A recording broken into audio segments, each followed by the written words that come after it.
De la situation à Kigali, la situation politique du Rwanda, qui est une situation volatile. C'est une situation qui ne tient qu'à un fil. Tout peut arriver à tout moment.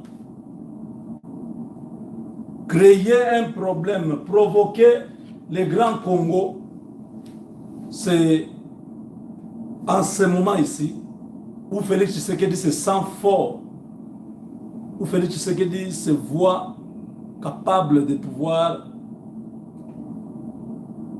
peser sur la balance, créer un conflit avec la RDC, c'est pas évident. Tout le monde est fatigué, tout le monde en a marre du président rwandais. Lui-même est conscient, il en a parlé dans ses derniers discours. Il dit, on ne demande pas aux autres, on ne demande pas aux Nations Unies, on ne demande pas, on demande au Rwanda. La question de la RDC, on demande au Rwanda. Oui, tout le monde demande au Rwanda, c'est ça la vérité. Il est conscient, il sait que tout le temps on l'appelle, tout le temps les gens lui disent mais qu'est-ce qui se passe? Parce que la pression congolaise est telle que ce n'est pas Félix Tshisekedi qui le fait seul. Le Congo, toute la population congolaise est dans la diaspora. Les gens influencent leurs députés nationaux, les gens influencent leurs parlementaires, les gens influencent tout le monde pour que les Rwandais, n'est-ce pas? Yes, Scott. Can I call you like in 10 minutes because I'm in the middle of something now very important. Yeah, just 10 minutes, please. Je m'excuse. Donc, tout le monde pousse leurs sénateurs, leurs congressmen, que ce soit aux États-Unis, que ce soit en Europe. Vous avez entendu, non? L'Europe ça a bardé aujourd'hui. Un député qui a clairement attaqué le régime de Kigali. Donc, la pression vient de partout et l'homme de Kigali est seul. Ce qui est grave, c'est que l'homme pense qu'il a encore une marge de manœuvre. Tu sais qu'il a mis KO. Dans certains milieux, au niveau international, on dit le match RDC-Rwanda, c'est 2-1. Le Rwanda avait marqué un but. Quand Tshisekedi a répliqué, il a marqué 2 buts à la fois. Paul Kagame, KO. J'ai vu un de ses ambassadeurs qui est au Royaume-Uni, qui a essayé d'attaquer le président Tshisekedi, mais on a senti que c'était vraiment ça c'était trop bas. Ça n'a même pas fait écho. Il a voulu juste montrer à son guide suprême du Rwanda qu'il est fidèle à lui, il peut le défendre. Mais les arguments qu'il a mis dans son histoire là, c'était vraiment pas consistant. Parce que devant les mots que Tshisekedi a utilisés, Kagame ne peut pas se relever. Tshisekedi dit, il est fier d'être un chef de guerre, spécialiste en guerre. Il s'enorgueillit de causer la mort aux gens. Il ramène les méthodes des années 60. Il est content. À sa place, je vais me cacher. J'aurais honte. C'est même diabolique. Ça, c'était trop fort. Tu sais qu'il va loin, il dit, il faut se débarrasser de ce genre de dirigeants rétrogrades que l'Afrique n'a pas besoin de voir. Ça c'est trop grave. Pour couronner tout ça, il dit, les Rwandais ne sont pas les ennemis de la RDC. C'est Paul Kagame avec son régime qui est ennemi de la RDC. Quel degré! Oh non, c'est trop fort. Donc avec ça, match est zaté, le match est terminé, l'arbitre a même avalé le sifflet. Prrr, prrr, prrr. Il prend. Il dit c'est fini. Oh non, arbitre, reviens, il y a encore le match.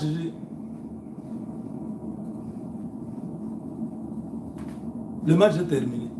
Tu sais qu'il a gagné. 2-1. Un match qui s'est terminé trop vite. On n'a pas beaucoup joué. Boulouga a un problème. Bon, tu sais que Yuma, il y a un type à danger. Il était toujours mon frère. Kagame s'est cru spécialiste de guerre. C'est ce que les gars disent. Ah, t'as tipo, à ce pelaza, à l'homme bomi batou.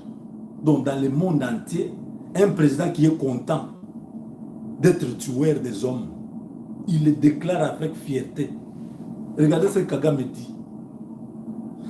C'est terrible. Voilà. Alors, c'est où encore? Oui.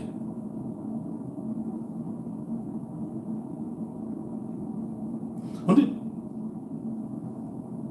plusieurs observateurs disent que le président congolais a pratiquement dépouillé. Il a mis KO Paul Kagame de tous ses moyens d'argumentation dans cette guerre multidimensionnelle qui s'invite aussi sur les champs médiatiques. En effet, en des termes clairs et d'un ton ferme, le 5e président de la RDC a cloué au pilori la vantardise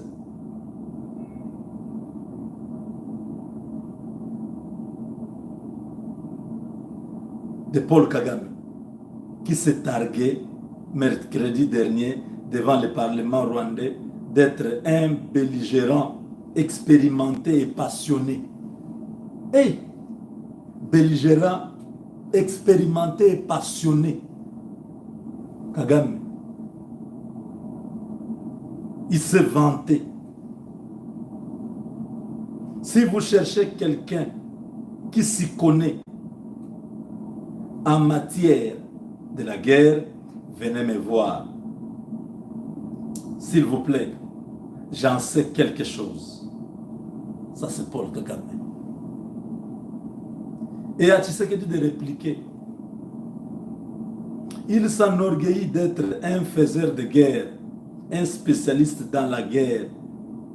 Il en est fier. Moi, à sa place, je me cacherai. J'aurais honte d'assumer le fait qu'on sème la mort et la désolation. C'est honteux, je dirais même diabolique. Ça se trouve. Ouf, ouf, ouf, ouf, ouf, ouf. Pendant plus de 2 minutes, le président congolais a taillé en pièces les arguments principaux du gouvernement rwandais pour justifier la rébellion du M23 à l'est de la RDC, notamment les discours haineux contre les minorités tutsis. Dans ses propos, le président congolais souligne le fait que le peuple rwandais n'est pas ennemi du Congo, du Congolais, car il souffre également de la dictature de Paul Kagame qui restreint ses libertés individuelles et qui excelle dans le musellement de la presse. Les Rwandais et les Rwandaises sont nos frères et sœurs, et d'ailleurs, ils ont besoin de notre aide parce qu'ils sont muselés. Ils ont besoin de notre aide pour se libérer. Ça n'a rien à voir avec ce que leurs dirigeants sont en train de leur imposer. Donc, ne les regardez pas comme des ennemis, mais comme des frères qui ont besoin de notre solidarité pour nous débarrasser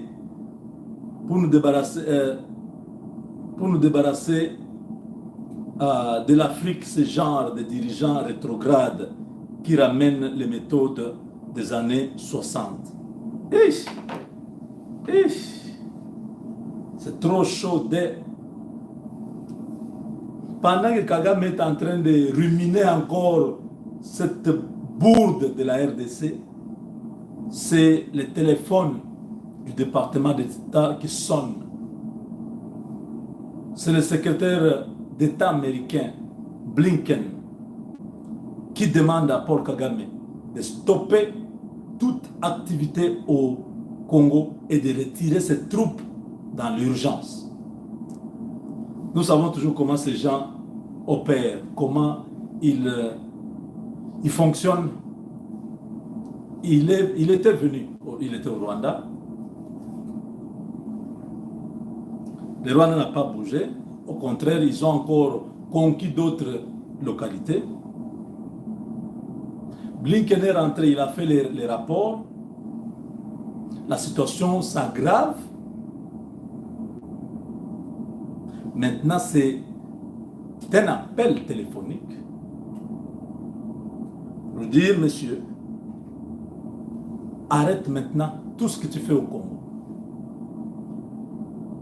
La prochaine épisode est un peu truffé de beaucoup d'incertitudes. Connaissant les méthodes américaines, les jours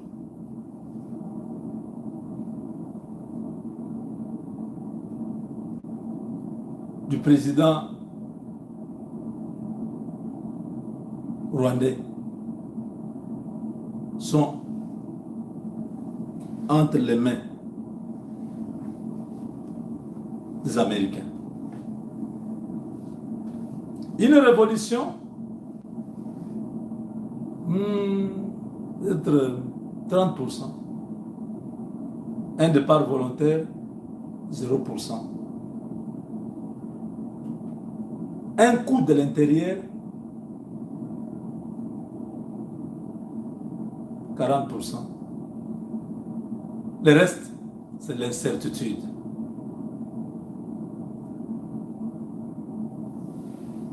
Et ça passe vite. On tourne la page, on avance. On te dit, tu ne comprends pas. On te dit, tu ne comprends pas. On ne va plus te dire.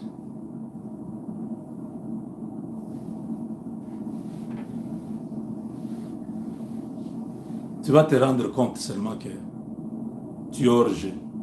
Tu es hors jeu. Fini.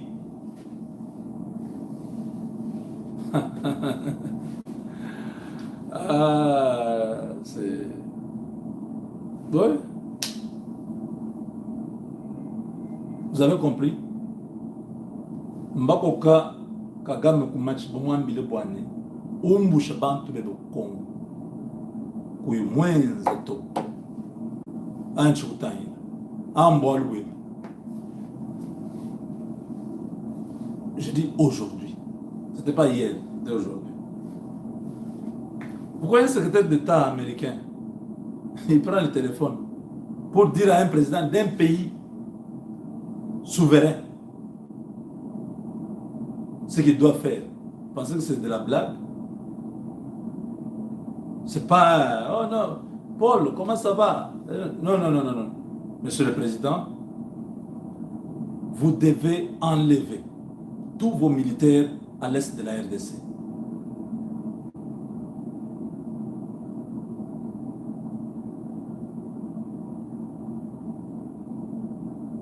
C'est fini.